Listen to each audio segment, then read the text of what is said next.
करिए। अथ मंत्रपाठः। ॐ सहनाववतु सहनौ भुनक्तु सह वीर्यं करवावहै तेजस्विनावधीतमस्तु मा विद्विषावहै। ॐ शान्तिः शान्तिः शान्तिः।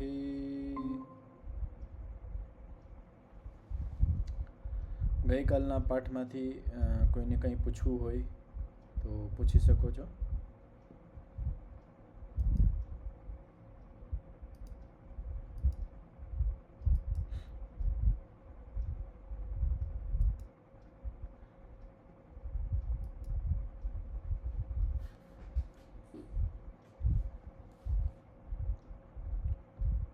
આપણો આમાં વિષય ચાલતો હતો કે ઈશ્વર પ્રણિધાનથી પરમાત્મા અને જીવાત્માનું દર્શન થાય છે, સાક્ષાત્કાર થાય છે. સૂત્ર હતો તતઃ પ્રત્યક ચેતનાધિગમો અંતરાયા અભાવશ્ચ. એટલે ઈશ્વર પ્રણિધાન કરવાથી પ્રત્યક ચેતના એટલે જીવાત્મા અને પરમાત્માનું દર્શન થાય છે, સાક્ષાત્કાર થાય છે. અને સાથે સાથે આપણા અંદર જે અંતરાય છે, જે વિઘ્નો છે, જે ચિત્તની અંદર વિક્ષેપો ઉત્પન્ન કરે છે, એનો નાશ થાય છે. તો એ કયા વિઘ્નો છે, કેટલા પ્રકારના છે, તો એના વિશે 30મા નંબરનો જે સૂત્ર હતું જેના ઉપર આપણે વિચાર કરી રહ્યા હતા. વ્યાધિ ધ્યાન સંશય પ્રમાદ આલસ્ય અવિરતિ ભ્રાંતિ દર્શન અલબ્ધ ભૂમિકત્વ અનવસ્થિતત્વ. આ 9 પ્રકારના વિઘ્નો છે જે ચિત્તની અંદર વિક્ષેપ ઉત્પન્ન કરે છે. આ 9માંથી જે પ્રારંભિક 5 વિઘ્ન છે, વ્યાધિ ધ્યાન સંશય પ્રમાદ અને આલસ્ય, આના વિશે આપણે કાલે ચર્ચા કરી હતી. આજે આપણે અવિરતિ કોને કહેવાય એ વિષય આપણે અહીંથી ચર્ચા પ્રારંભ કરીશું. અવિરતિશ્ચિત્તસ્ય વિષય સંપ્રયોગાત્મા ગર્ધઃ. અવિરતિ એટલે શું? એક તો હોય રતિ એટલે ભોગ, વિરતિ એટલે વિરક્તિ, ભોગથી છૂટી જવું, ભોગની ઈચ્છા સમાપ્ત થઈ જવી, વિરક્તિ થઈ જવી. અવિરતિ એટલે સરખી રીતે ભોગની ઈચ્છા થવી, વિષયો પ્રતિ આકર્ષણ થવું. અવિરતિનો અર્થ એને ખોલવામાં આવે છે વિષય સંપ્રયોગાત્મા. વિષયનો સંપ્રયોગ, એક તો હોય પ્રયોગ અને પ્રયોગની આગળ સમ લગાવ્યું છે, એક હજી વિશેષણ, એક ઉપસર્ગ લગાવવામાં આવ્યું છે કે વિષયોના સારી રીતે ભોગવાની ઈચ્છા. આત્મા એટલે કહેવાય સ્વરૂપ. અહીંયા આત્માનો અર્થ છે સ્વરૂપ. તો આપણું જે ચિત્ત છે એનું સ્વરૂપ કેવું છે? તો વિષય સંપ્રયોગ આત્મા. અત્યારે જ્યારે આપણું ચિત્તનું જે સ્વરૂપ છે એ વિષયો પ્રતિ ડૂબાઈ ગયું, વિષયોને ભોગવાની અતિરિક્ત ઈચ્છા હોય, એવી ગર્ધા હોય, અભિલાષા હોય કે હું બધા જે સાંસારિક વિષયો છે એને સરખી રીતે સારી રીતે ભોગવું, આવી જે તીવ્ર ઈચ્છા હોય એનું નામ છે અવિરતિ. તો જ્યારે અવિરતિ આ વિઘ્ન આવે તો આપણા ચિત્તની અંદર વિક્ષેપ ઉત્પન્ન થાય, આપણું ચિત્ત સમાધિ બાજુ ન જાય. પછી કહેવામાં આવે છે ભ્રાંતિ દર્શનમ વિપર્ય જ્ઞાનમ. ભ્રાંતિ દર્શન એટલે શું? ભ્રાંતિ તો પ્રસિદ્ધ છે. ભ્રાંતિ દર્શન એટલે વિપર્ય જ્ઞાનમ, વિપરીત જ્ઞાન. જેવું હોવું જોઈએ એવું ન થઈને વિપરીત જ્ઞાન થવું, યથાર્થ જ્ઞાન ન થવું, વિપરીત જ્ઞાન થવું. કે આપણે ઘણી વખત માણસને એમ લાગતું હોય કે આપણું આ જે ચિત્ત છે એ ચેતન છે. ઘણા બધાને એવું લાગતું હોય કે આ ચિત્ત ચેતન છે. ઘણા બધાને આ જે સૃષ્ટિ છે એ નિત્ય લાગતી હોય કે આ સૃષ્ટિ છે, આ બધી નિત્ય છે. તો આ વિપરીત જ્ઞાન છે. સૃષ્ટિ નિત્ય નથી રહેવાની. ઘણા બધાને એવું ધ્યાન થતું હોય કે આ સાંસારિક પદાર્થો છે, ભૌતિક પદાર્થ છે, આ સુખકારી છે, સુખ આપનાર છે. તો આ વિપરીત જ્ઞાન છે. સંસારિક પદાર્થ કોઈ દિવસ આપણે તૃપ્ત ન કરી શકે. યથાર્થ જ્ઞાન તો આ છે. પણ આપણને એવું જ લાગતું હોય કે આ સાંસારિક ભૌતિક પદાર્થ છે, એમાં સુખ છે અને એનાથી આપણે તૃપ્ત થઈ જશું. એ આપણું વિપરીત જ્ઞાન છે, ભ્રાંતિ દર્શન છે. આપણને સંસારમાં સુખ દેખાય છે, એ આપણું ભ્રાંતિ દર્શન, વિપર્ય જ્ઞાન. તો જ્યાં સુધી આ ભ્રાંતિ દર્શન હોય ત્યાં સુધી ચિત્તની અંદર વિક્ષેપ હોય, અને ચિત્ત વિક્ષિપ્ત હોય ત્યાં સુધી આપણને સમાધિ પ્રાપ્ત ન થાય. પછી આગળ કહેવામાં આવ્યું છે અલબ્ધ ભૂમિકત્વ એટલે શું? તો અલબ્ધ ભૂમિકત્વમ સમાધિ ભૂમેર અલાભ. અહીંયા શબ્દ આવ્યો છે ભૂમિ. અલબ્ધ ભૂમિ એટલે ભૂમિની પ્રાપ્તિ ન થવી. કઈ ભૂમિ? યોગના ક્ષેત્રમાં કઈ ભૂમિની વાત ચાલતી હોય? તો પ્રારંભમાં જ આપણે જે પ્રથમ સૂત્ર હતો, પહેલો સૂત્ર જે આપણે ભણ્યા હતા, ત્યાં આવ્યું હતું 6 પ્રકારની ભૂમિ હોય: ક્ષિપ્ત, વિક્ષિપ્ત, મૂઢ, એકાગ્ર અને ક્ષિપ્ત, વિક્ષિપ્ત, ક્ષિપ્ત, મૂઢ, વિક્ષિપ્ત, એકાગ્ર અને નિરુદ્ધ. આ જે 5 પ્રકારની ભૂમિ હતી એમાંથી કઈ ભૂમિની વાત છે? સમાધિર ભૂમેર અલાભ. સમાધિની ભૂમિ કઈ છે? તો એકાગ્ર અવસ્થા, એકાગ્ર ભૂમિ અને નિરુદ્ધ ભૂમિ. આ જે 2 પ્રકારની ચિત્તની ભૂમિ છે જેની અંદર સમાધિ ધર્મ રહે છે. એટલે આ 2 પ્રકારની ચિત્તની અવસ્થા છે, એકાગ્ર અવસ્થા અને સમાધિ અવસ્થા, એકાગ્ર અવસ્થા અને નિરુદ્ધ અવસ્થા. આ 2 અવસ્થાની અંદર આપણને સમાધિની પ્રાપ્તિ થાય છે. તો જ્યાં સુધી આપણે આ સમાધિની ભૂમિ એટલે એકાગ્ર અવસ્થા અને નિરુદ્ધ અવસ્થાની પ્રાપ્તિ ન થાય ત્યાં સુધી આપણું ચિત્ત વિક્ષિપ્ત રહે છે, ચિત્તમાં વિક્ષિપ્ત ઉત્પન્ન થાય છે. આ પણ વિઘ્નમાં આવે છે. પછી આવ્યું છે અનવસ્થિતત્વમ. અનવસ્થિતત્વમ એટલે શું? તો લબ્ધાયામ ભૂમૌ ચિત્તસ્ય અપ્રતિષ્ઠા. હવે કદાચ માની લઈએ આપણે કે ભૂમિની પ્રાપ્તિ થઈ ગઈ છે, એટલે આપણે એકાગ્ર અવસ્થા સુધી પહોંચી ગયા, કા આપણે નિરુદ્ધ અવસ્થા સુધી પહોંચી ગયા છે, આપણને સંપ્રજ્ઞાત સમાધિની પ્રાપ્તિ થઈ ગઈ છે. પણ થાય શું છે કે એ જે ભૂમિ પ્રાપ્ત થઈ છે, લબ્ધાયામ ભૂમૌ, જે આપણને ભૂમિ પ્રાપ્ત થઈ છે, ચિત્તસ્ય અપ્રતિષ્ઠા, પણ ત્યાં એ જે સ્થિતિ આપણને મળી છે એ સ્થિર નથી રહેતી. આપણી સમાધિ સ્થિર નથી રહેતી, તૂટી જાય છે. અથવા હવે પ્રારંભિક અવસ્થા છે, જ્યારે આપણી સમાધિ પરિપક્વ ન હોય, આપણું ચિત્ત એમાં સ્થિર ન થાય. તો આને કહેવાય અનવસ્થિતત્વ, એટલે અવસ્થિત નથી. હજી આપણું ચિત્ત એ સમાધિમાં અવસ્થિત નથી થતું, થોડીક વાર રહે છે ને પછી વયું જાય છે. તો આ પણ ચિત્તની અંદર વિક્ષેપ ઉત્પન્ન કરે છે. ઘણી બધી વખત માણસ અહીંયા પહોંચીને રોકાઈ જાય છે કે હવે તો મને સમાધિ પ્રાપ્ત થઈ ગઈ છે, એકાગ્ર અવસ્થા સુધી હું પહોંચી ગયો છું, સંપ્રજ્ઞાત સમાધિ મને પ્રાપ્ત થઈ ગઈ, તો બસ થઈ ગયું. અહીંયા આવીને રોકાઈ જાય છે, પણ આ વાસ્તવિક સ્થિતિ નથી. અહીંયા તો હજી અનવસ્થિતત્વ છે. એટલે આ જે તમારી અત્યારે પ્રારંભિક અવસ્થા છે, ત્યાં સંપ્રજ્ઞાત સમાધિ તમારી ટકશે નહીં, થોડીક વાર લાગશે, પછી પાછી તૂટી જશે. તો એનો અભ્યાસ કરવો પડશે. અભ્યાસ કરતાં કરતાં કરતાં એ પરિપક્વ બનશે. અને જ્યાં સુધી એ અનવસ્થિતત્વ હોય ત્યાં સુધી આપણને ચિત્તમાં વિક્ષેપ ઉત્પન્ન થાય. ચિત્ત આપણું એની જે વાસ્તવિક અવસ્થા છે, યથાર્થ જે એની અવસ્થા છે, પ્રશાંત વાહિતા સ્થિતિ છે, એમાં ન જાય. આને જ હજી વિસ્તાર જે 9મું છે એને જ વિસ્તાર કરવામાં આવે છે.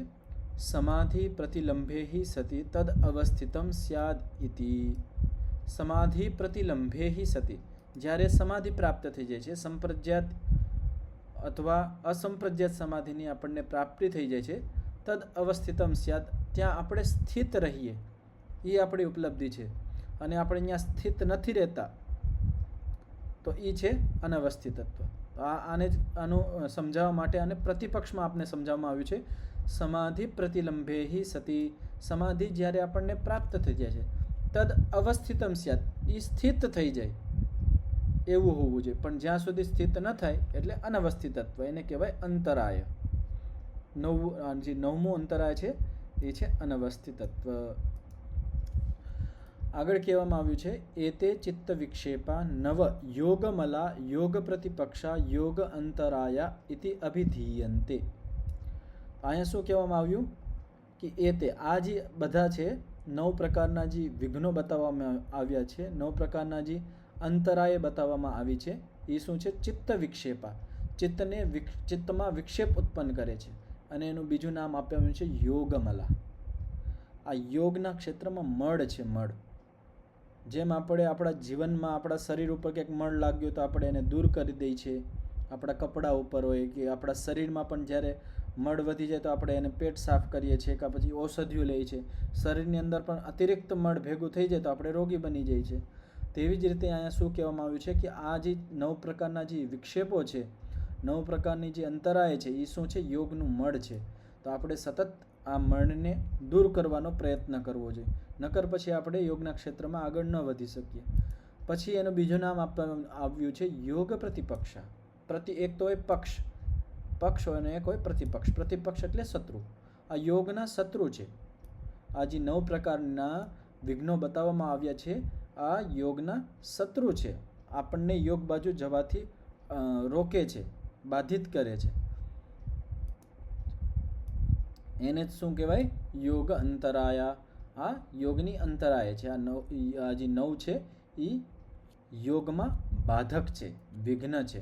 ઇતિ અભિધીયન્તે. એ આ સૂત્રની અંદર સમજાવવામાં આવ્યું છે, એનું વર્ણન કરવામાં આવ્યું છે.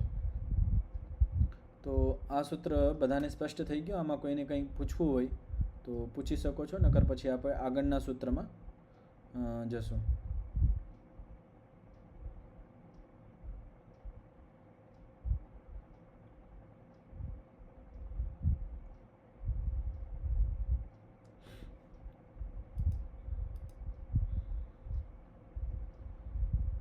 હવે જે 31મું સૂત્ર છે એ સૂત્ર છે દુઃખ દૌર્મનસ્યાંગમે જયત્વ શ્વાસ પ્રશ્વાસા વિક્ષેપ સહભુવઃ. સૂત્રનું ઉચ્ચારણ કરજો, માઇક ખોલી લેજો. દુઃખ દૌર્મનસ્ય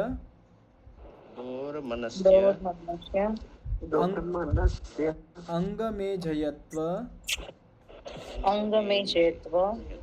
શ્વાસ પ્રશ્વાસ વિક્ષેપ સહભુવઃ.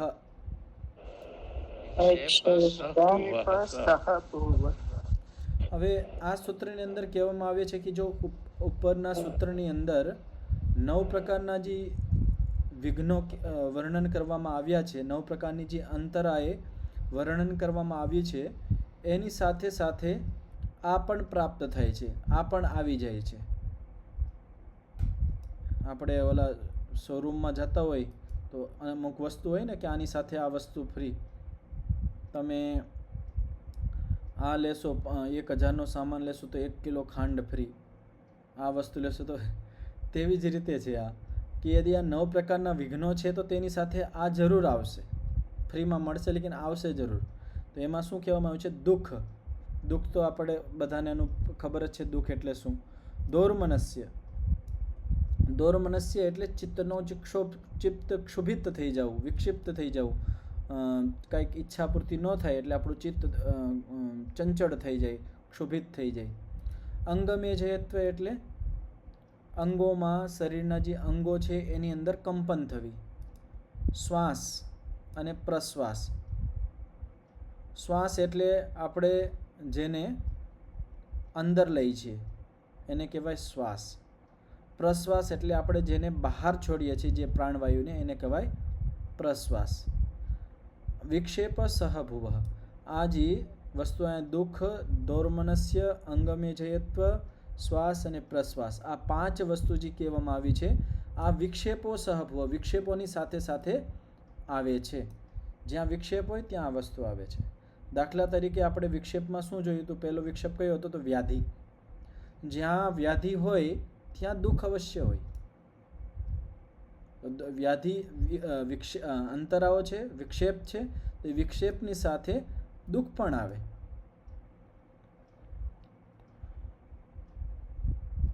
તેવી જ રીતે બીજું પણ આપણે ઘટાડી શકીએ. આ રીજો વ્યાધિ છે, વ્યાધિ પછી આપણે સ્નાન, સંશય, પ્રમાદ, આલસ્ય, આલસ્યની અંદર પણ દુઃખ થતું હોય કે ન થતું હોય? આલસ્યની સાથે દુઃખ આવે કે ના આવે? આલસ્યમાં તો ઘણા બધાને સુખ આવતું હોય, પણ અહીંયા કહેવામાં આવ્યું છે કે વિક્ષેપની સાથે દુઃખ પણ આવે. તો આલસ્ય જ્યારે માણસ આળસ કરતો હોય ત્યારે એનું જે પરિણામ છે આળસનું એ દુઃખકારી જ હોય. અને જ્યારે આળસ કરતો હોય તો એ ઘણા બધા એને કહેતા હોય કે ભાઈ તું આ કરી લે, કામ કરી લે. એને કષ્ટ થતો હોય આળસની અંદર, પણ આ મને કીધે રાખે છે, તો એને દુઃખ તો થતું હોય. ગમે એ વિક્ષેપ લઈ લઈશું આપણે, એ બધાની અંદર ધ્યાન, સંશય, પ્રમાદ, આલસ્ય, આવી રીતે આ બધાની અંદર દુઃખ જોડે હોય. તેવી જ રીતે આ બધી વસ્તુ આપણે ઘટાડી શકીએ છીએ. હવે આને આ સૂત્રનું આપણે વ્યાસભાષ્ય જોઈએ. વ્યાસભાષ્ય છે દુઃખમ. દુઃખ એટલે શું? તો દુઃખને ખોલવામાં આવે છે દુઃખમ આધ્યાત્મિકમ, આધિભૌતિકમ, આધિદૈવિકમ ચ. તો આ 3 પ્રકારના દુઃખ હોય જેની અંદર સંસારના બધા જ દુઃખો આવી જાય છે. આનાથી બહાર સંસારનું એકય દુઃખ નથી. આપણને કરોડો પ્રકારના દુઃખ દેખાય, એ બધા આની અંદર સમાહિત થઈ જાય. આપણે બધી જગ્યાએ, ઘણી બધી જગ્યાએ સાંભળતા હોય 3 વખત શાંતિનું ઉચ્ચારણ કરીએ, ઓમ શાંતિ શાંતિ શાંતિ. કંઈક મંત્રપાઠ પૂરો થતો હોય, કંઈક પાઠ પૂરો થતો હોય, યજ્ઞની સમાપ્તિ થતી હોય, તો બધી જગ્યાએ આપણે 3 વખત જ્યાં શાંતિનું ઉચ્ચારણ કરીએ એનો અર્થ આ જ હોય કે હે ઈશ્વર, તમે અમને આ 3 પ્રકારના દુઃખોથી બચાવો. કયા કયા છે? આધ્યાત્મિક દુઃખ છે, આધિભૌતિક દુઃખ છે અને આધિદૈવિક દુઃખ છે. હવે આધ્યાત્મિક દુઃખ એટલે શું? આધ્યાત્મિક દુઃખ એટલે જે આત્મા સંબંધિત દુઃખ હોય. જેમ કે આપણા જે મન અને શરીરના હિસાબે આપણને જે દુઃખ મળતા હોય એને આધ્યાત્મિક દુઃખ કહેવાય. જેમ આપણે મનમાં આપણે બેઠા હોય, ચિંતા કરતા હોય કંઈક, અને ચિંતાના લીધે આપણને દુઃખ થતું હોય, કાં આપણે અવસાદમાં વયા ગયા હોય, ટેન્શન હોય કંઈક એવી, કોઈ આપણા જીવનમાં કોઈ વસ્તુ આપણી ખોવાઈ ગઈ હોય, કાં પછી આપણા જીવનમાંથી કોઈ વયું ગયું હોય, ઘણા બધા દિવસો થઈ ગયા, વર્ષ 2 વર્ષ થઈ ગયા, હવે પાછું એને વિચારીને આપણે દુઃખી થતા હોય. આપણે ક્રોધના હિસાબે દુઃખી થતા હોય, આપણે દ્વેષના હિસાબે દુઃખી થતા હોય. એવા અંદરના જે દુર્ગુણો છે જેના હિસાબે આપણે દુઃખી થતા હોય, એ બધા આધ્યાત્મિક દુઃખના અંદર આવે. આપણે એમ કહી શકીએ કે જેની અંદર આપણે પોતે કારણ બનીએ ને, એ બધા જ આધ્યાત્મિક દુઃખ. જેની અંદર બહારનો કોઈ માણસ કે બીજી કોઈ વસ્તુ કારણ નથી બનતી, આપણે પોતે જ આપણા દુઃખનું કારણ છે, બધા આધ્યાત્મિક દુઃખમાં આવશે. આપણા શરીરમાં રોગ થાય છે, બીજું કોઈ કંઈ ખવડાવ્યું નથી, આપણે આપણી રીતે જ ખાધું છે ને આપણે આપણી રીતે જ એને પચાવ્યું નથી, કે આપણે એને વ્યવસ્થિત જેવું ખાવું જોઈએ સાત્વિક એવું ખાધું નથી, તો હવે જે દુઃખ ઉત્પન્ન થાય છે એમાં આપણે જ કારણ છે. તો જે દુઃખની અંદર આપણે પોતે કારણ બનતા હોય એ બધા આધ્યાત્મિક દુઃખ કહેવાય. પછી બીજા નંબરનું દુઃખ છે આધિભૌતિક દુઃખ. આધિભૌતિક એટલે શું? આની અંદર ભૌતિક શબ્દ આવે છે, ભૂત. એટલે જે બીજા પ્રાણીઓથી આપણને જે દુઃખ મળતું હોય એને કહેવાય આધિભૌતિક દુઃખ. જેમ કે મચ્છર છે, આપણને મચ્છર કડતું તો દુઃખ થાય, કૂતરો છે, ગાય છે, બીજા મનુષ્ય છે, બીજા મનુષ્ય કંઈક વાણીથી પણ આપણને દુઃખ આપતા હોય, શરીરથી આપતા હોય. આ સંસારની અંદર જેટલા બધા પ્રાણીઓ છે જેના માધ્યમથી આપણને દુઃખ મળતું હોય એ કહેવાય આધિભૌતિક દુઃખ. આ ધ્યાન રાખજો બધા, આધિભૌતિક દુઃખ એટલે શું? 3 પ્રકારના દુઃખને આ સમજી રાખજો, એટલે આગળ પણ આનો વિષય ઘણો આવશે. આધ્યાત્મિક દુઃખ એટલે આપણે પોતે જેમાં કારણ બનીએ આધ્યાત્મિક દુઃખ. આધિભૌતિક એટલે જેમાં બીજા પ્રાણીઓની માધ્યમથી આપણને જે દુઃખ મળે છે એને કહેવાય આધિભૌતિક દુઃખ. હવે ત્રીજું જે દુઃખ છે એ આધિદૈવિક દુઃખ. એ શું? આની અંદર દેવ શબ્દ વપરાણો છે. દેવ શબ્દ એટલે શું? જે પંચ મહાભૂત છે એને દેવ કહેવામાં આવે છે. અગ્નિ, વાયુ, જલ, આકાશ. અગ્નિ, વાયુ, જલ, આકાશ. 5મું કયું છે? અગ્નિ, વાયુ, જલ, આકાશ, પૃથ્વી. તો આ જે 5 મહાભૂત છે, 5 જળ દેવતા છે, એનાથી પણ આપણને ઘણા બધા દુઃખ મળતા હોય. ઘણી બધી વખત આંધી આવી જતી હોય, ભૂકંપ હોય, પ્રાકૃતિક આપદાઓ જે હોય એ બધા આધિદૈવિક દુઃખની અંદર આવી જાય. બીજું આધિદૈવિક દુઃખ એને પણ કહેવામાં આવે કે ઇન્દ્રિયોને પણ દેવ કહેવામાં આવે.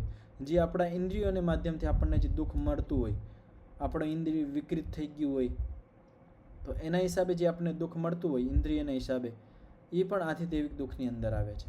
તો આ 3 પ્રકારના દુઃખ છે જે વિક્ષેપોની સાથે સાથે આવે છે.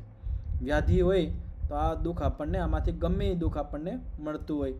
આપણે ઘટાડી શકીએ કે આધ્યાત્મિક દુઃખ છે તો શરીરનું દુઃખ છે એટલે આધ્યાત્મિક દુઃખ તો ડાયરેક્ટ ઘટી જશે કે વ્યાધિ વિક્ષેપની સાથે આધ્યાત્મિક દુઃખ તો હોય, આપણને મનમાં દુઃખ થતું જ હોય. આદિ ભૌતિક એમાં બીજા પ્રાણીઓ પણ કારણ બનતા હોય વ્યાધિની અંદર ઘણી બધી વખત. કોઈ કંઈક આપણે ખવડાવી દીધું હોય કે પછી આપણે જ્યારે બીમાર હોય, રોગી હોય અને કોઈ આવીને આપણને કહેતો હોય તું વારે વારે બીમાર પડી જાય છે, ધ્યાન નથી રાખતો ને આમ કરે છે ને ઓલું કરે છે, તો હવે જે આ વ્યાધિ છે ને ઉપરથી બીજો પ્રાણી આપણને દુઃખી કરે છે.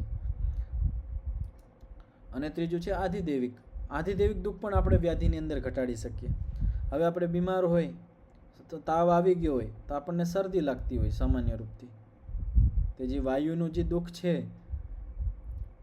તો એ મળે છે આપણને. સાધારણ રૂપથી તો આપણને ઠંડ નથી લાગતી, લેકિન તાવ આવી જાય તો ઠંડ લાગવા માંડે છે, એનાથી પણ દુઃખ થાય, આપણે ઓઢવું પડે છે. ઘણી બધી વખત એટલો બધો જ્વર થઈ જતો હોય તો આપણું શરીર બળતું હોય, અગ્નિની જેમ બળતું હોય, બહારની થોડીક પણ આપણને ગરમી જેવી સહન ન થતી હોય. ઘણા બધા એવા ચર્મરોગ હોય જેની અંદર આપણે બહારની ગરમી સહન ન થતી હોય, અમુક ચર્મરોગ એવા હોય જેની અંદર ઠંડ સહન ન થતી હોય. તો આ બધા જે વ્યાધિની સાથે આ બધા દુઃખ જોડાયેલા હોય. હા પ્રિયંકાબેન બોલો.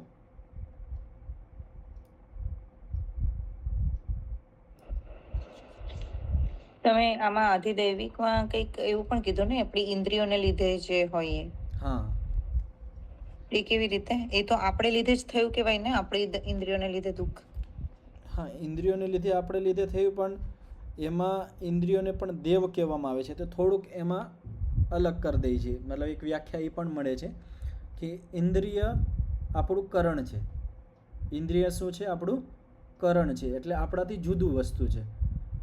હવે જ્યારે આપણે ચિત્તની અંદર શોક અને ચિંતા કરીએ તો ચિત્તની અંદર કરીએ છીએ, પણ જ્યારે ઇન્દ્રિયોના માધ્યમથી એટલે આપણે કહી શકીએ કે ગમે ઇન્દ્રિયમાં કંઈક વિકાર આવી ગયો હોય, એમાં આપણે પણ કારણ બની શકીએ અને બીજા પણ કારણ બની શકે. કે આપણે એમાં બીજું કારણ બનશે તો એ ભૌતિકમાં પણ જઈ શકે, પણ ઘણી બધી વખત આપણે આપણા કર્મોના લીધે પણ થતું હોય ને આપણા ભૂલના હિસાબે પણ થતું હોય, તો અહીંયા ઇન્દ્રિય પણ દુઃખી કરતી હોય. બીજું ઇન્દ્રિય દુઃખ કરવાનું એક હજી વસ્તુ હોય. દાખલા તરીકે તમને કોઈ રોગ થઈ ગયો હોય કે ગમે માણસને કંઈ રોગ થઈ ગયો હોય કે હવે એને કહી કે ભાઈ તારે આ ખાવાનું નથી. હવે જે આપણી આ જીહવા ઇન્દ્રિય છે એ માંગ કરતી હોય કે આપણને આ મળી જાય. જે આપણને ખાવાથી આપણને રોગ થતો હોય, ડૉક્ટરે ના પાડી હોય, તો હવે જે આપણને દુઃખ થાય છે એ ઇન્દ્રિયના માધ્યમથી થાય છે. તો આ તો થઈ ગયું એ રીતનું. બીજું આપણે ધ્યાનપૂર્વક પણ દુઃખ થાય છે. એક તો છે રોગમાં, બીજું તમે અધ્યાત્મના માર્ગમાં છો, પ્રયાસ કરો છો કે ભાઈ આ ઇન્દ્રિયના ભોગથી આપણે વધારે સંસારમાં બંધાતા જશું, આપણે મુક્ત નહીં થઈ શકીએ. તો આપણે પ્રયાસ કરીએ, આપણે ઇન્દ્રિયોને રોકીએ, વિષયો બાજુ જવાથી રોકીએ. જ્યારે આપણે ઇન્દ્રિયને વિષય બાજુ જતી હોય ને રોકીએ ત્યારે પણ આપણને કષ્ટ થતો હોય ને, આપણને કંઈક ખાવાની ઈચ્છા થતી હોય ને આપણે રોકતા હોય કે નહીં હું આ વસ્તુ નહીં ખાઈશ, આમાં મને રસ આવશે, મારા સંસ્કાર પડશે, મારું શરીર બગડશે, હું સ્વાદના લીધે આને વધારે ખાઈ લઈશ, તો આપણને દુઃખ થાય છે. તેવી જ રીતે નાક, આંખ, ઘણી બધી વખતે આપણે મોબાઈલ જોતા હોય કે ગમે એ વસ્તુ જોતા હોય તો આપણે અમુક જગ્યાએ આપણે પોતાને રોકતા હોય, આપણને ઈચ્છા થતી હોય, આપણી ઇન્દ્રિય ડિમાન્ડ કરતી હોય કે આ વસ્તુ આપણે કરીએ, તો આ જે કષ્ટ છે ઇન્દ્રિયોના માધ્યમથી થતા હોય. સ્પષ્ટ થયું પ્રિયંકાબેન?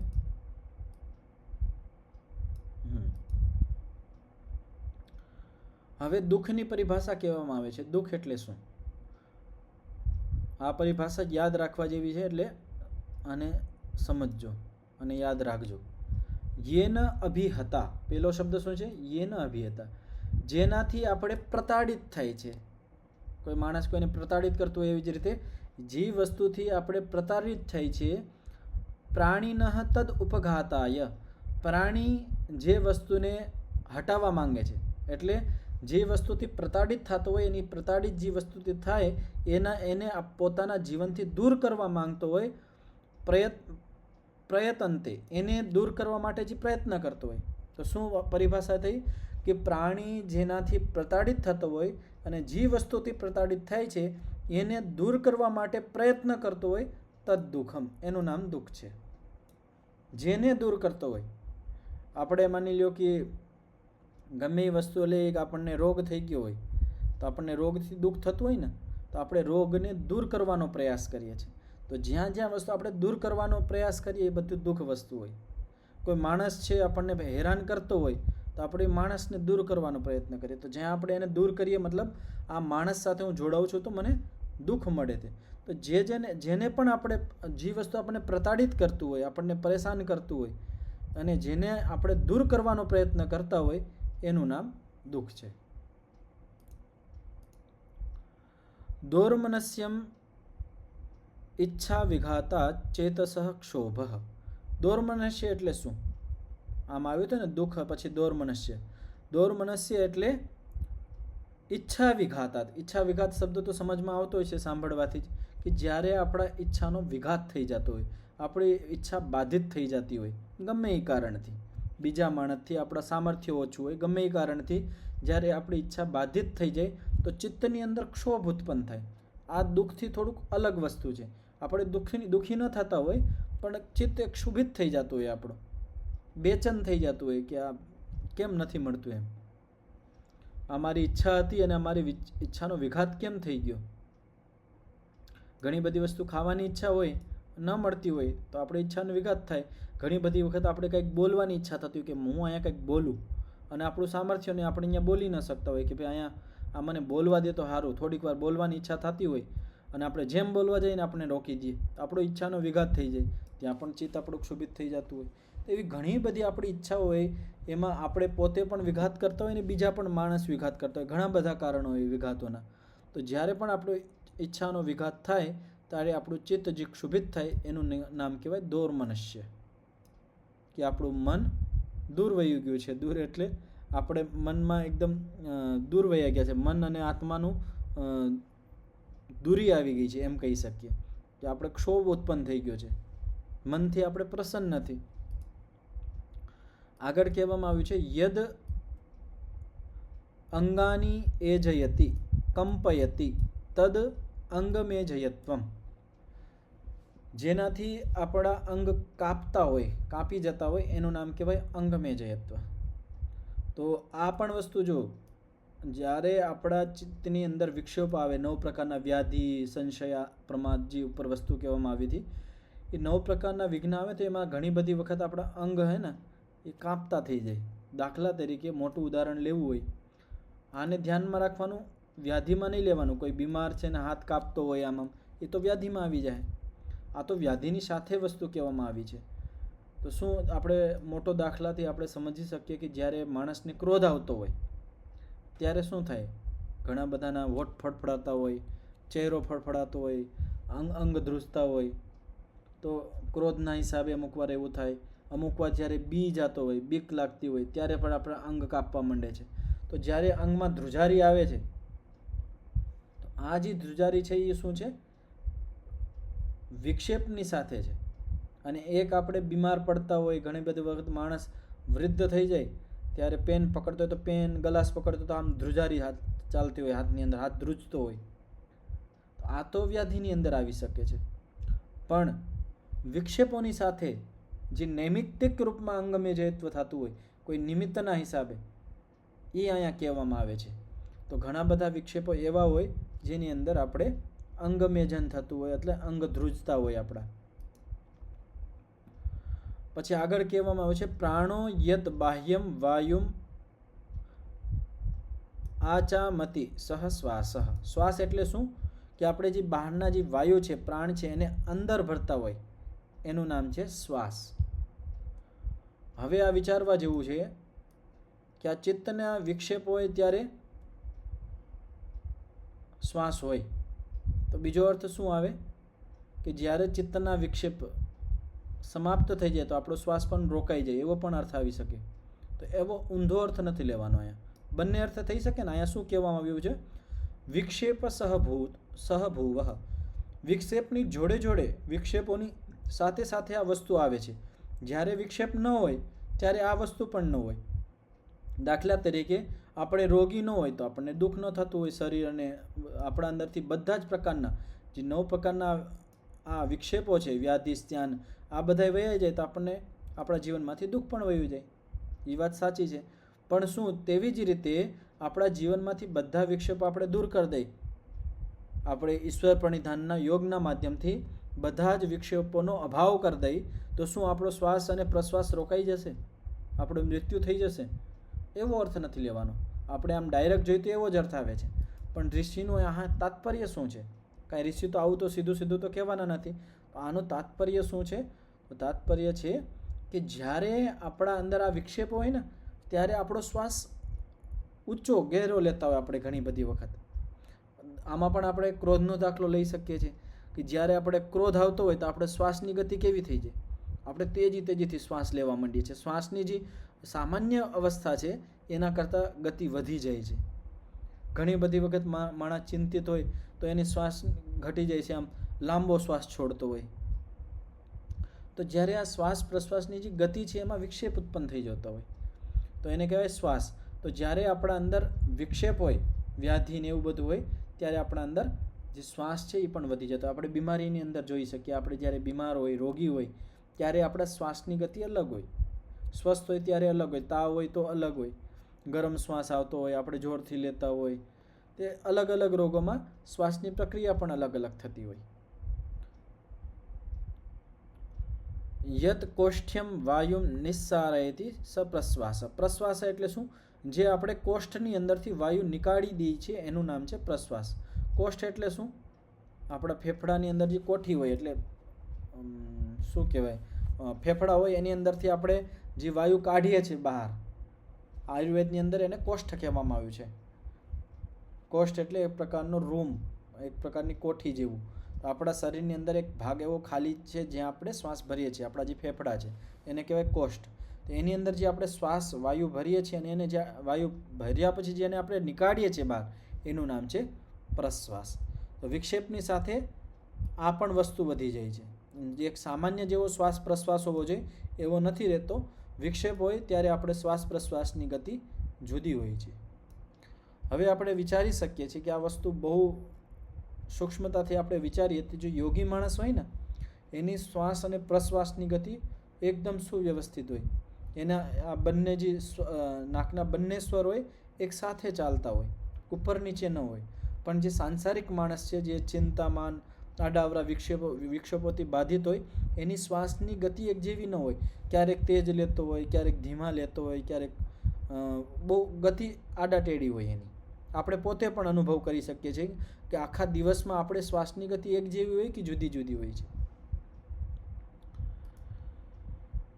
એતે વિક્ષેપ સહભૂવો વિક્ષિપ્ત ચિત્તસ્ય એતે ભવંતિ.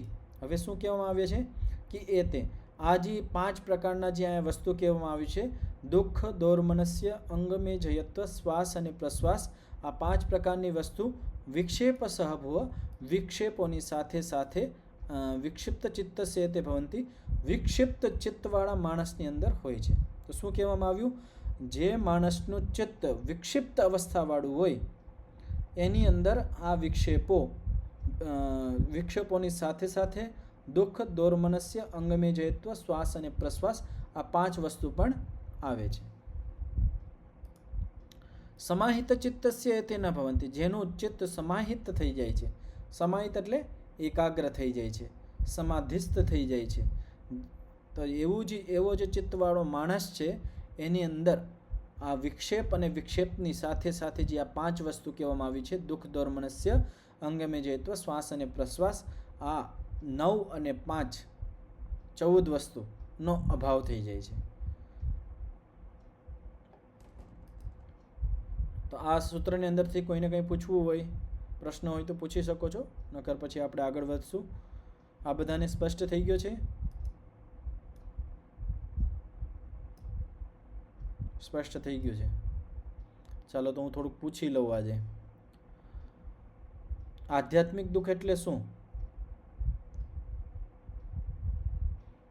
જેને ખબર હોય હાથ ઊંચો કરજો. આધ્યાત્મિક દુઃખ એટલે શું?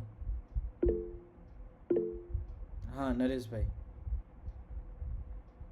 પોતાના દ્વારા ઉત્પન્ન થતું દુઃખ, સ્વયં જેમાં કારણ હોય પોતે. પોતે જેમાં કારણ હોય એનું આધ્યાત્મિક દુઃખ. દાખલો આપો કોઈ. નરેશભાઈ કઈ ઉદાહરણ આપો. ઉદાહરણ તરીકે તો ગમે તે લઈ શકે. ક્રોધ કરવો, જે ક્રોધથી પણ પોતે દુઃખી થાય છે, અથવા તો ગમે કોઈ પણ વસ્તુ ખાધી છે તેનાથી વધારે ખાઈ લીધી, ધારો કે જરૂરિયાત કરતા વધારે જમી લીધી, પછી પેટમાં દુખાવો થાય, તો એ પોતાના કારણે. સારું. આધિભૌતિક દુઃખ એટલે શું? આધિભૌતિક દુઃખ. અથર્વ મુનિજી, આધિભૌતિક દુઃખ એટલે શું? બીજાઓ દ્વારા જે આપણને દુઃખ દેવામાં આવે, બીજા પ્રાણીઓ દ્વારા, હા હા, એને કહેવાય આધિભૌતિક દુઃખ. ઉદાહરણ તરીકે આધિભૌતિક દુઃખ. કોઈ માણસ આપણને પરેશાન કરતો હોય, ઈ છે, બીજા કોઈ જીવજંતુ છે, એના માધ્યમથી જે કઈ આપણને દુઃખ મળે એને આધિભૌતિક દુઃખ કહી શકાય. આધિદૈવિક દુઃખ એટલે શું? અમૃતા મુનિજી, અમૃતા મુનિજી બતાવશે. આધિદૈવિક દુઃખ એટલે શું? બીજા આધિદૈવિક એટલે કોઈ દેવ દ્વારા, તો સૂર્ય કે પૃથ્વી કે ભૂકંપ કોઈ આવે,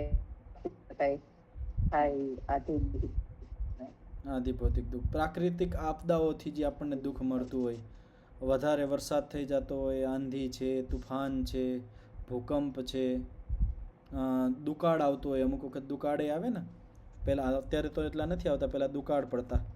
આપણે હિન્દીમાં કે અકાળ, દુકાળ, એની અંદર વરસાદ ન થાય, તો એ પણ આ બધા જે દુઃખો છે એને કહેવાય આધિદૈવિક દુઃખ.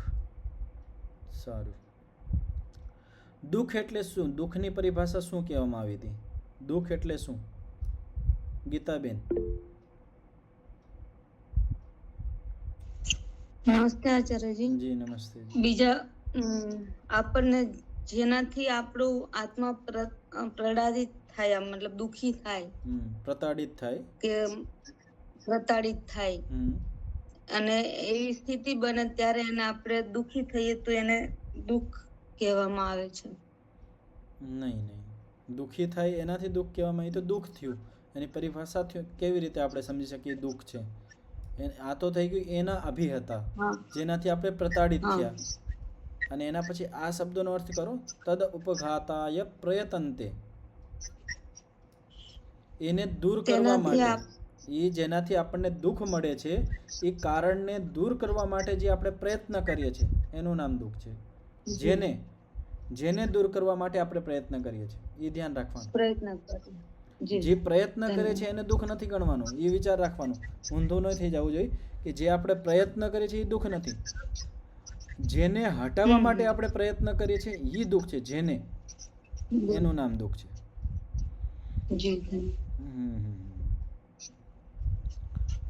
હવે અહીંયા જે આપણે કહેવામાં આવ્યું હતું કે આ વિક્ષેપોની સાથે શ્વાસ પણ આવે છે, તો વિક્ષેપ ન હોય તો શ્વાસ ન આવે એવો પણ અર્થ આવી શકે.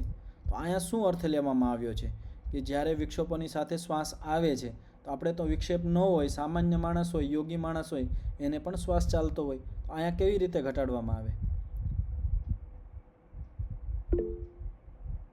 પ્રિયંકાબેન.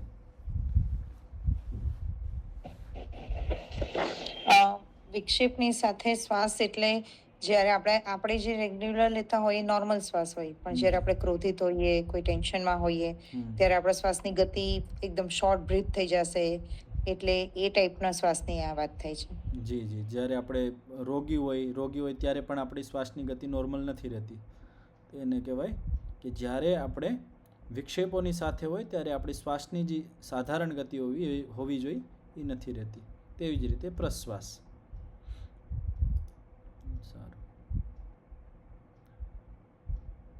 આચાર્ય, શ્વાસ પ્રશ્વાસમાં શું ભેદ છે?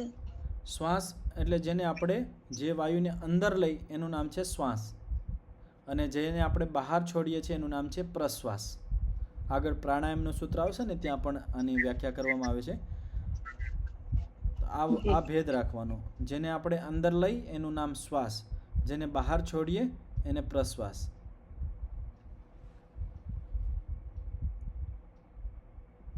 આપણે એમ પણ કહી શકીએ કે જે પ્રાણને આપણે અંદર લઈ એનું નામ શ્વાસ, અને જે પ્રાણને આપણે બહાર છોડીએ છીએ એનું નામ પ્રશ્વાસ. આપણે ઘણી વખત કહીએ ને કે આના તો પ્રાણ વયા ગયા, એટલે પ્રાણ બહાર વયા ગયા, એને કહેવાય પ્રશ્વાસ. હવે 32મા નંબરનું સૂત્ર છે, એની ભૂમિકા છે અથ એતે વિક્ષેપા. જી પ્રિયંકાબેન બોલો. અહીંયા શ્લોકમાં લાસ્ટમાં એમ કીધું હતું કે વિક્ષિપ્ત ચિત્તવાળા સાધકની આવી સ્થિતિ હોય છે અને એકાગ્ર ચિત્તવાળાની નથી હોતી. જી. એટલે વિક્ષિપ્ત અવસ્થાવાળા જે છે સાધક, એને આ બધી તકલીફ થઈ શકે. જી. પણ જો એકાગ્ર સ્થિતિવાળા છે તો એમને આમાંથી કઈ આવું લાગુ નહીં પડે, કારણ કે હજી એકાગ્ર અવસ્થામાં છે, નિરુદ્ધ અવસ્થામાં તો નથી. જી.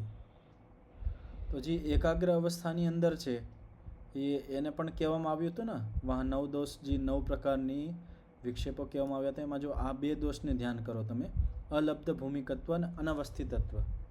અનવસ્થિતત્વ છે એ સ્થિત નથી હજી, સંપ્રજ્ઞાત સમાધિની અંદર તો આવી ગયો, હજી અસંપ્રજ્ઞાત સુધી નથી ગયો. તો અલબ્ધ ભૂમિકત્વ એનામાં પણ ઘટશે. કઈ રીતે ઘટશે? કે માની લ્યો કે જેને એકાગ્ર ભૂમિ પ્રાપ્ત થઈ ગઈ છે પણ હજી એમાં પણ અભાવ છે. શેનો અભાવ છે? તો નિરુદ્ધ ભૂમિ પ્રાપ્તિનો અભાવ છે. તો એક ભૂમિનું તો હજી પણ અલબ્ધ ભૂમિકત્વ છે, તો એ વિક્ષેપમાં આવી જશે ને. અને તેવી જ રીતે અનવસ્થિતત્વ, હવે એ સંપ્રજ્ઞાતમાં પણ ઘટાડી શકીએ અને નિરુદ્ધ અવસ્થામાં પણ ઘટાડી શકીએ. કે સંપ્રજ્ઞાત સમાધિ તો પરિપક્વ થઈ ગઈ છે, પણ અસંપ્રજ્ઞાત સમાધિ, જે છેલ્લી સમાધિ છે એની અંદર હજી સ્થિત નથી, પરિપક્વ નથી, તો એ પણ વિક્ષેપમાં આવી જશે. હવે આપણે એમ કહીએ કે વિક્ષિપ્ત ચિત્તવાળાને તો આ બધા પ્રકારના વિક્ષેપો ઉત્પન્ન થાય છે. પણ આપણે માની લઈએ કે જો બીમાર હોય, શું એકાગ્ર ભૂમિવાળો, એકાગ્ર અવસ્થાવાળો માણસ, સમાહિત ચિત્તવાળો માણસ બીમાર નથી પડતો, રોગી નથી પડતો? પ્રશ્ન તો એ આવશે ને, કારણ કે અહીંયા શું કહેવામાં આવ્યું હતું કે વિક્ષિપ્ત ચિત્તસ્ય એતે ભવંતી. જેનું ચિત્ત વિક્ષિપ્ત છે એને આ 9 પ્રકારના વિક્ષેપો અને આ 5 પ્રકારના જે વિક્ષેપોની સાથે જે વિક્ષેપો આવે છે, વિક્ષેપોની સાથે જે 5 વિક્ષેપો આવે છે એ વિક્ષિપ્ત ચિત્તવાળાને મળે છે. તો જે એકાગ્ર ચિત્તવાળો છે એની અંદર આ વિક્ષેપોનો ધીમે ધીમે કરતા અભાવ થઈ જાય. માની લો કોઈ બીમાર હોય તો એ કોઈ દિવસ સમાધિ નહીં લગાડી શકે. બીમાર માણસને સમાધિ લાગશે જ નહીં, પહેલાં એને સ્વસ્થ થવું પડશે, નકર એ બાધા છે. તો જ્યારે એ સ્વસ્થ હોય તો એને સમાધિ પણ લાગશે. હવે માની લો કે યોગી બની ગયો અને બીજા કોઈ કારણથી, બીજા કોઈ ઝહર આપ્યું, બીજા કોઈ કારણ બન્યા, પ્રકૃતિ કારણ બની, એના લીધે જે એને રોગ થાય છે એ એક જુદી વ્યાધિ છે. એ વ્યાધિ એના લીધે પોતાનાથી નથી થઈ, એ વિક્ષિપ્ત અવસ્થામાં નથી થઈ, એમાં બાહ્ય કારણો છે. તેની અંદર એને જે એની સમાધિની સ્થિતિ છે એ લગાડી શકે છે, એને લગાવતા પણ હોય ઘણા બધા. સ્વામી દયાનંદજીનું આપણે જીવન જોઈએ તો જ્યારે એને ઝહર દેવામાં આવ્યું, બધું કરતા, તો પણ એ સવાર સાંજે જે એનો સમાધિનો અભ્યાસ થાય એ નિરંતર કરતા, કોઈ છોડતા નહીં. આ બાધિત, આપણે જેમ સામાન્ય માણસ બાધી અને દુઃખિત થતો હોય એવી રીતે યોગી માણસ એનાથી દુઃખી ન થાય, એ વ્યાધિથી એટલું એને દુઃખ ન મળતું હોય. મહર્ષિ દયાનંદજી એક વસ્તુ કહે છે, સત્યાર્થ પ્રકાશમાં તમને ધ્યાન હોય તો, કે ઉપાસનાનું ફળ શું છે? તો ત્યાં કહેવામાં આવે છે કે પહાડ જેવા જે દુઃખ હોય ને, મોટામાં મોટા દુઃખ, એ પણ એને હાવ નાના લાગે છે, અને એટલે દુઃખ લાગતા જ નથી, એટલું મોટું બળ મળે છે. અને જે ઉપાસના ન કરતો હોય, જે વિક્ષિપ્ત અવસ્થામાં હોય, એને જે નાના દુઃખ હોય ને, હાવ નાના, એ પણ એટલા હેરાન કરતા હોય. આપણે સંસારમાં જોઈ શકીએ છીએ, હાવ નાની વાતો એના ઉપર માણસ કેટલો દુઃખી થતો હોય. ખાલી ₹2 વાત હોય એના ઉપર એટલો બધો દુઃખી અને લડાઈ ઝઘડા થઈ જાય છે. મને એક યોગી માણસને જોઉં, મોટા દુઃખ હોય, હસતા જ હોય, એને કંઈ ખબર જ ન હોય. એ એનાથી, કારણ કે સંસારથી દૂર હોય, વિરક્ત હોય, તો એને જે આ દુઃખો છે એને કંઈ કરી જ ન શકે, એનું કંઈ બગાડી જ ન શકે. તો ઉપાસનાનું જે મોટામાં મોટું ફળ કહેવામાં આવ્યું હતું એ શું હતું? કે મોટા પહાડ જેવા દુઃખ હોય એને પણ સહજતાથી સહન કરી લે છે. તો અહીંયા પણ એ જ વિચારવાનું કે વિક્ષિપ્ત ચિત્તવાળાને જ આ બધા જે વિક્ષેપો છે, વિઘ્નો છે, એ હેરાન કરે છે. સમાહિત ચિત્તસ્ય તેને ભવંતી, જે સમાધિસ્થ થઈ જાય છે, જેને સંપ્રજ્ઞાત અને અસંપ્રજ્ઞાત સમાધિ પ્રાપ્ત થઈ જાય છે, એને આ વિક્ષેપો હેરાન નથી કરતા. હવે આ ધ્યાન રાખજો. પછી કોઈ એમ કે નહીં, અમે તો યોગી માણસ પણ રોગી જોઈએ, તો વ્યાધિ તો એના અંદર પણ હતું, પણ એ વ્યાધિ એના પોતાના કારણે નથી આવ્યું, બીજો કોઈ માણસ, બીજો કોઈ બાહ્ય પ્રાણી, બીજું કોઈ એના કર્મો કદાચ પણ હોઈ શકે, એ જે મેં કાલે કીધું હતું, અને પ્રકૃતિ પણ કારણ બની શકે છે. તો આના હિસાબે રોગી થાય એ વાત જુદી છે. અને એક તો પોતે માણસ પોતાની રીતે બીમાર થતો હોય, ખાવા પીવામાં ધ્યાન ન દેતો હોય, નિદ્રા સમયસર ન લેતો હોય, ઓછી લેતો હોય, એવા ઘણા બધા વ્યાધિના કારણ હોય, એ વિક્ષિપ્ત ચિત્તવાળાના હોય, એ પોતે એમાં કારણ બને છે વ્યાધિ. અને જે સમાહિત ચિત્તવાળો છે એ કોઈ દિવસ વ્યાધિમાં પોતે કારણ નહીં બને, પોતે સદૈવ સ્વસ્થ રહેવાનો છે. હા, એમાં વૃદ્ધાવસ્થા કારણ બની શકે છે, એની અંદર પ્રકૃતિ કારણ બની શકે છે, એના અંદર બીજા પ્રાણીઓ કારણ બની શકે છે. માની લો કદાચ કૂતરાએ કરડી લીધું હોય તો પણ માણસ બીમાર થઈ જાય છે. તો એ બાહ્ય કારણ છે વ્યાધિનું. પ્રિયંકાબેન, આ સ્પષ્ટ થયું? તો સમય થઈ ગયો છે તો આટલું રાખીએ. પછી કાલે તો શનિવાર છે, તો શનિવાર અને રવિવાર 2 દિવસનો આપણે રજા રાખશું, અને સોમવારથી આપણે પછી આ 32મા સૂત્રનું વાંચન કરશું. ઓમ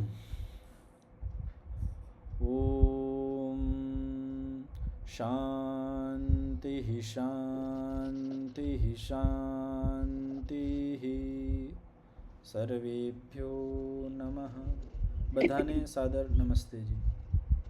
નમસ્તે. નમસ્તેજી. મહારાજ નમસ્તેજી. નમસ્તે.